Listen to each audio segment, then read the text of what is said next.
Welcome into this edition of Seattle Seahawks Today, powered by Chat Sports. I am your fearless leader, Tyler Schultz, here with you.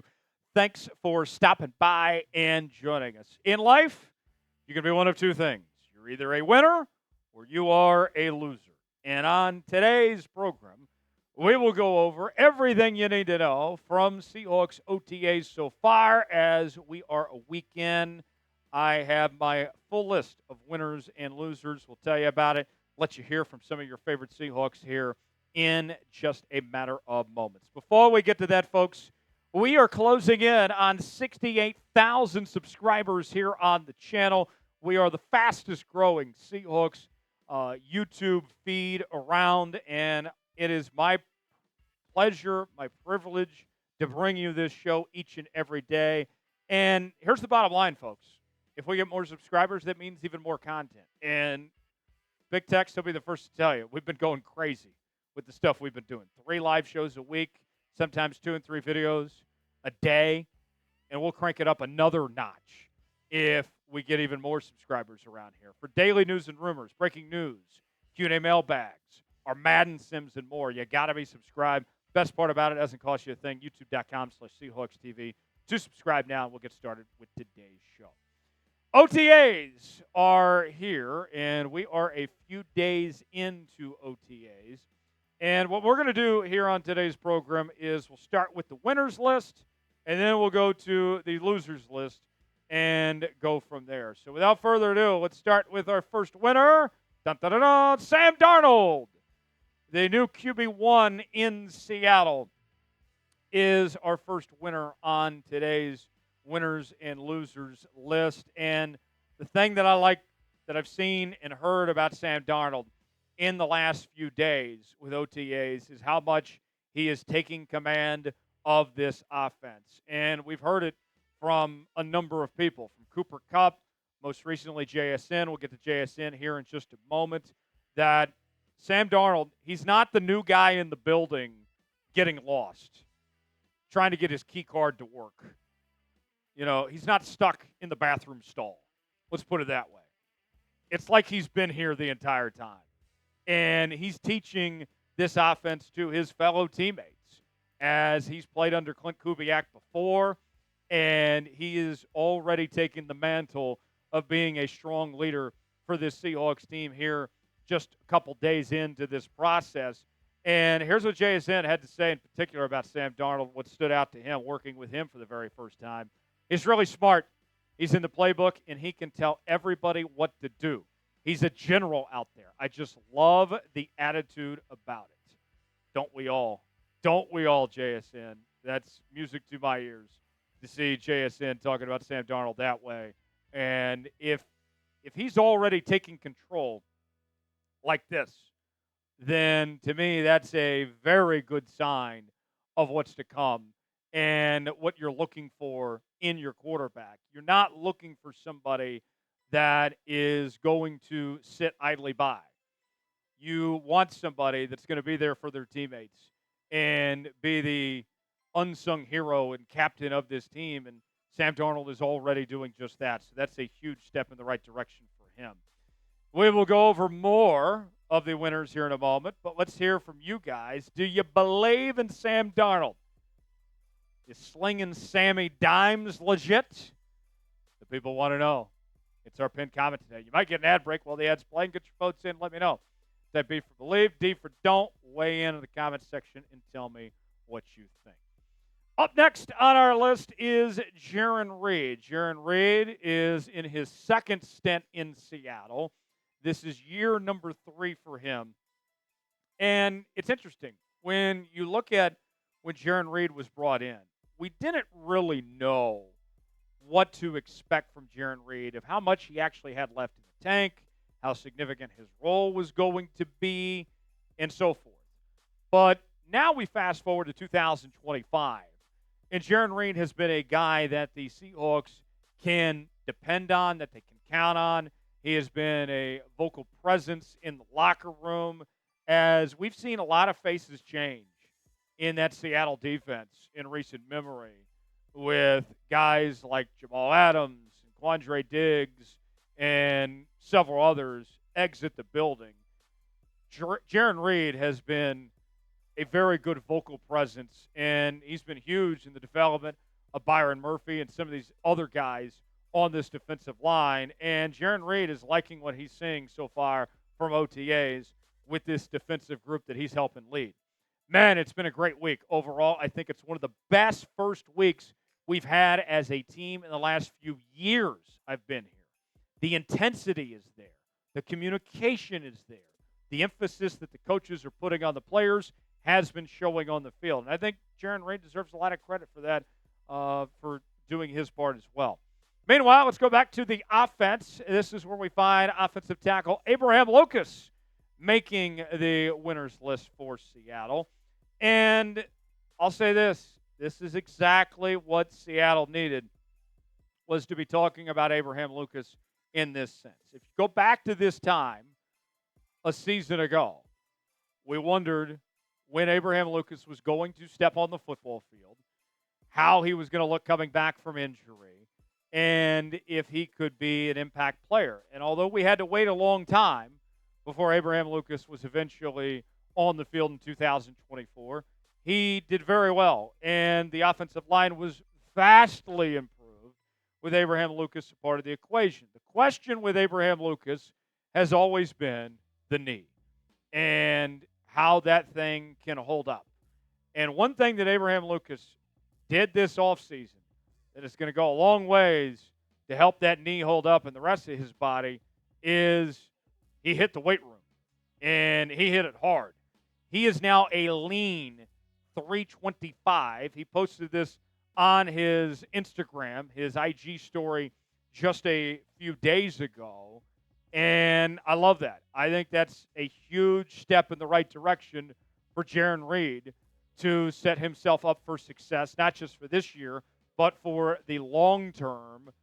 He wasn't in bad shape before, but just doing the little things, taking those extra steps, it certainly helps. And the offensive line as a whole, we're seeing some improvement, not just with Abraham Lucas, but this group altogether is even impressing the defensive side of the ball with the work they put in. Jarran Reed had this to say on the Seahawks O-line. You can sense the physicality of the offensive line. They come off the ball low and hard. We've got some good guys on there. I think that goes to coaching and the offensive coordinator we brought in. I think they're cooking up something really good. And what's the old saying? Iron sharpens iron. If the offensive line is improving, then that's only going to make guys in the defensive line like Jarran Reed and others better as well, facing stiffer and tougher competition every single day. So I think that's a win-win for all parties involved. Good to see Abe getting in better shape. Good to see this offensive line taking the right steps forward and making the defense notice. I think that's a great thing for Seattle here. What's your confidence level in the Seahawks offensive line entering 2025? Are they going to be a much improved group? Scale it for me and tell me your thoughts. 1 through 10, what do you think? Your chance to be honest with me. What are we thinking? Like 6, 7? Are we going even higher than that? 8, 9? Heck, I'll even let you put a decimal in there if you're feeling spicy. What do you guys think? Tell me your confidence level in the comments section below. Darius Rucker, Hootie himself.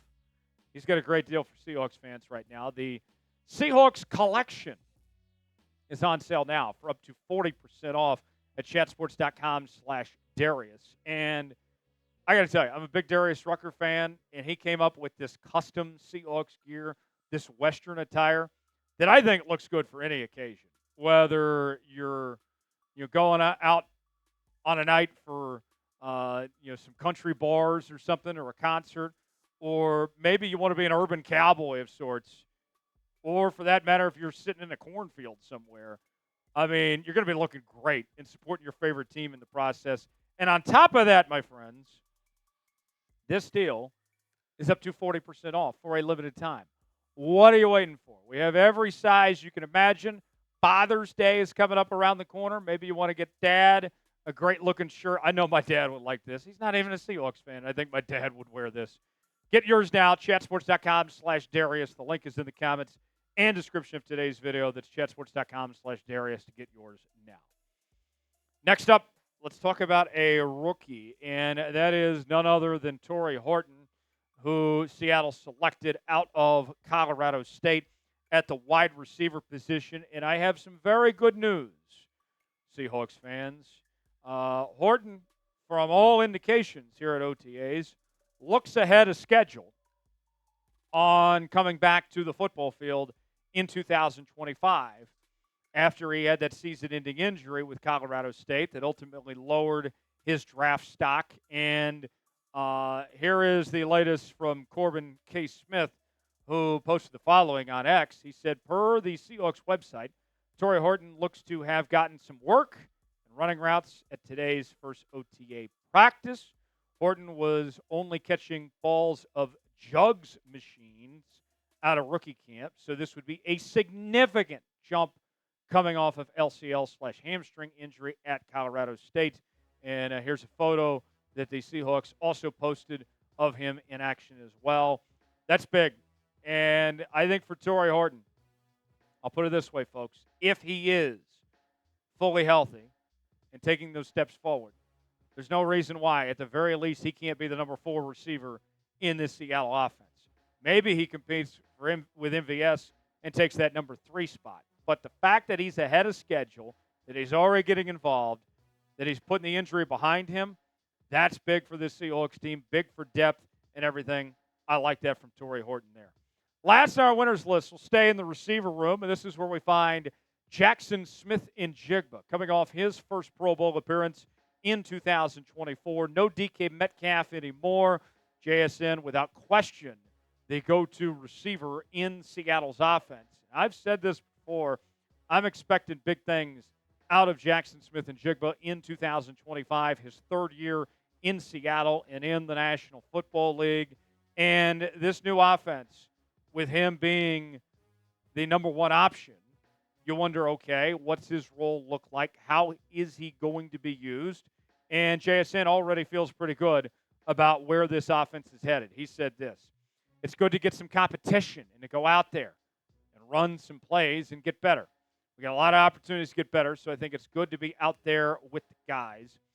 He went on to add, we're making progress, but we know there's still a lot of work to do. It being the first week, we feel good. There's good energy around here. So now it's just taking what we did this week and seeing how we can get better. And the thing that I like about those comments, too, from JSN is that he acknowledges 2 things. The first thing that he acknowledges is, yes, it was a very good first week of practice. We took steps in the right direction. But the job's not finished, as the late Kobe Bryant once said, that they have work to do. And so I've told Tex this many times, stay humble, stay hungry. And I think that's what you're seeing out of Jaxon Smith-Njigba, and I think that's the absolute right approach to be taking here at this point. Who is a winner from Seahawks OTAs? I'll go over the losers here in just a bit, but want to hear from you guys. Give me a name or 2 that stands out to you of who had a good week with the first week at OTAs. Weigh in the comment section and let us know. The losers this week, we'll go with Jake Bobo and Rylie Mills on the list, and I'll explain a little bit further one by one. It's not that they did anything wrong necessarily with the hand that they were dealt, but the situation that each of themselves find them in. Starting with Jake Bobo, he's got a lot of work to do, especially if Tory Horton is emerging the way he is. And then the fact that you got my guy, Steven Sims, who I think is going to be a big help in special teams, that puts pressure on Jake Bobo, and it's no guarantee he's even going to make the roster at this point in time. So, to me, not hearing a lot of good things about Jake Bobo, didn't hear any bad things, but the fact that others are stepping up is not a good position that Jake Bobo finds himself in. Meanwhile, Rylie Mills, not out there. The update that we received is that he is a ways away from returning to the football field. And that doesn't surprise me a whole lot. I thought going into 2025 that this would be kind of a redshirt year of sorts for him.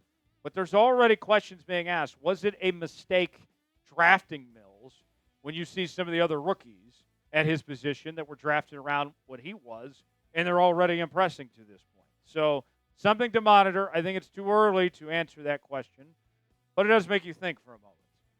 Could they have done better than Rylie Mills at this juncture? We'll see.